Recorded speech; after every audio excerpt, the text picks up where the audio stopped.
Muy buenas tardes compañeros, compañeras y profesor. En el día de hoy, a continuación, les vamos a presentar todo el lenguaje de programación que nosotros usamos para el análisis de datos. Mi nombre es Santiago Herrera Sánchez, acompañado de Ricardo López y Angie Carolina Flores. Primero que todo, necesitamos entender qué lenguaje de programación usamos.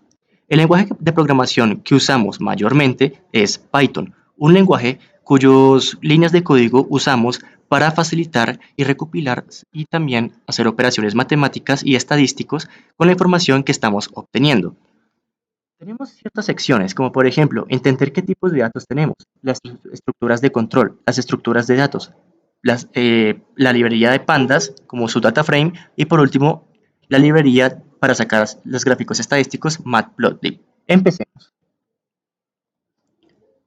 Primero empecemos hablando de los tipos de datos.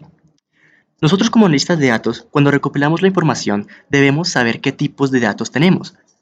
Estos tipos de datos se clasifican en cuatro, como por ejemplo los tipos de datos numéricos, que son los números enteros, es decir, números exactos, números reales, los cuales son tipos float, que son decimales, es decir, no exactos. Tenemos el tipo de datos de cadena o string de caracteres, es decir, palabras, como por ejemplo una frase o inclusive, por ejemplo, un nombre.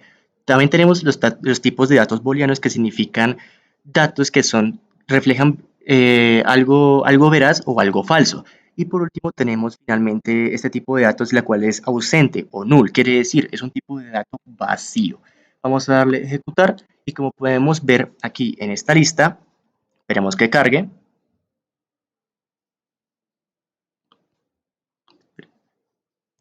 Y aquí como pueden ver, podemos observar de que las clases tenemos cuatro. Tenemos íntegro, tenemos decimales, tenemos string, tenemos booleanos y tenemos los non-type que son vacíos. Esos son los tipos de datos esenciales que siempre tendremos que identificar para no hacer una mala jugada o una mala acción con los datos que tenemos.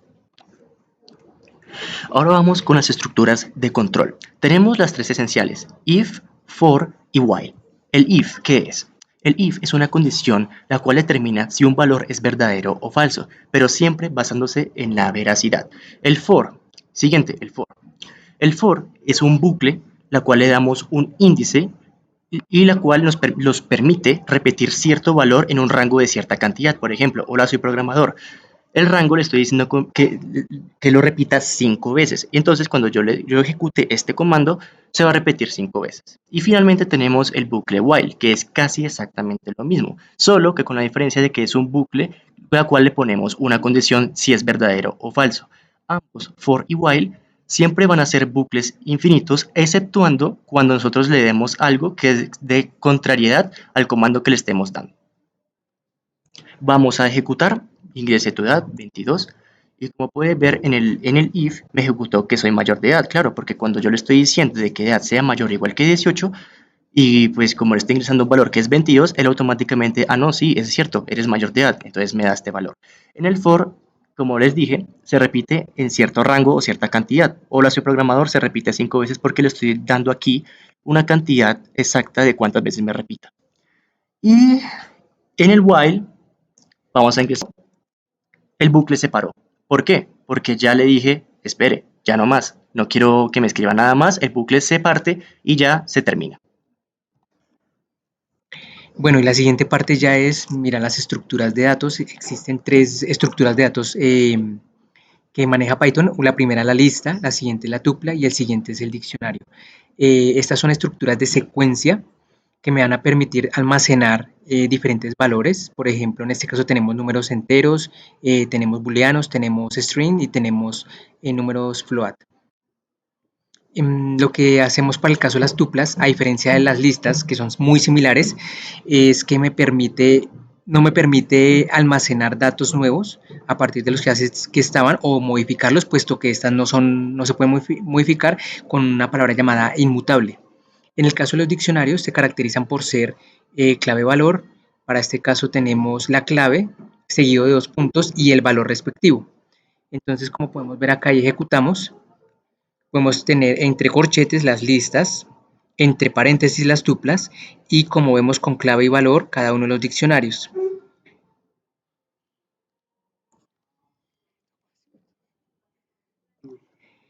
Bueno, la siguiente parte es tener en cuenta la librería pandas. Es importante realizar este comando que sería import pandas as y un alias. En este caso sería pd. Y lo que vamos a observar es que nos va a permitir trabajar con ciertos métodos dentro de la librería. Para este caso tenemos, por ejemplo, ruta del archivo, que es una variable en la cual se asignó toda la dirección de nuestro repositorio para traer un archivo que se llama db con extensión .csv. Tenemos otra variable que se llamó archivo, en la cual a través de la librería pandas podemos utilizar el método read csv, colocamos la ruta del archivo y separamos para este caso con punto y coma. Si podemos también observar, tenemos que imprimimos el archivo, sería el data frame, a través de sus columnas, que serían nombre y accesorio, y el método describe para que podamos ver un resumen, digamos, de cómo está compuesto este data frame. Entonces, si ejecutamos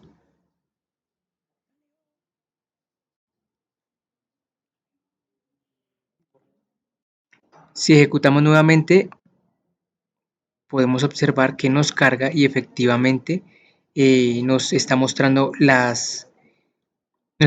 digamos, un resumen de las diferentes columnas: nombre, motor, año, kilometraje, 0 kilómetros, accesorio, valor y el tipo de dato que sería objeto, porque son objetos como tal. Nos hace un conteo, nos hace un resumen estadístico, desviación estándar, mínimo, en los percentiles, los cuartiles y los valores máximos. Entonces, este es un ejemplo de cómo utilizar a través de la librería Pandas en Python el uso y análisis de datos. Y para finalizar, vamos a explicar cómo sacar los gráficos. Para el análisis de datos y para la programación en Python, para sacar los gráficos necesitaremos importar una librería especial llamada matplotlib.pyplot con un alias llamado plt. Esta librería es muy importante, ya que con esta podemos sacar un gráfico en específico.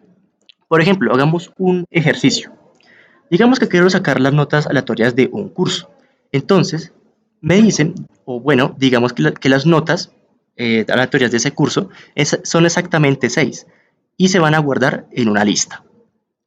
Una vez de que ya tengamos la operación, ahora vamos a sacar los ejes para el gráfico, el eje X y el eje Y. En el eje X, lo que se va a hacer es que se va a guardar los rangos de las notas en una lista y el eje Y va a guardar las notas. Esto para sacar el gráfico.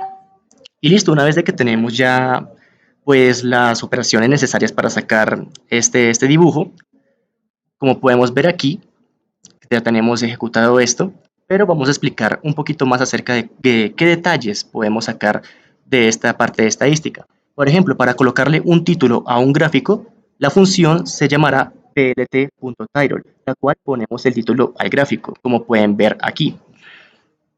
Para sacar estas líneas que ustedes ven aquí exactamente, es la función plt.plot. El plt.plot es donde nosotros usamos la biblioteca y llamamos los ejes para graficar. Como ven aquí dentro del punto plot, guardaremos el eje X de las notas, el eje Y, el eje X del rango de las notas, el eje Y las notas y los marcadores. Los marcadores son como para definir dónde están los desniveles o dónde parte la diferencia de la información que tenemos. Y para casi finalizar, porque todavía no hemos finalizado, ponemos las etiquetas a los ejes.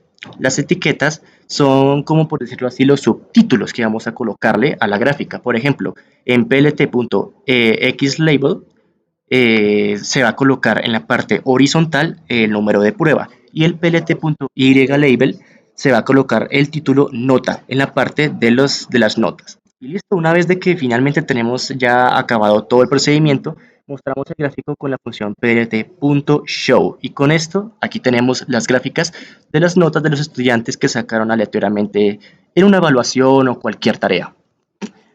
Y bueno, gente, este es básicamente lo que nosotros, los analistas de datos, hacemos en Python para nosotros manipular y hacer cualquier tipo de operación para así nosotros lograr simplificarlo y determinar qué futuro o qué posición está teniendo la empresa. Muchísimas gracias por su atención.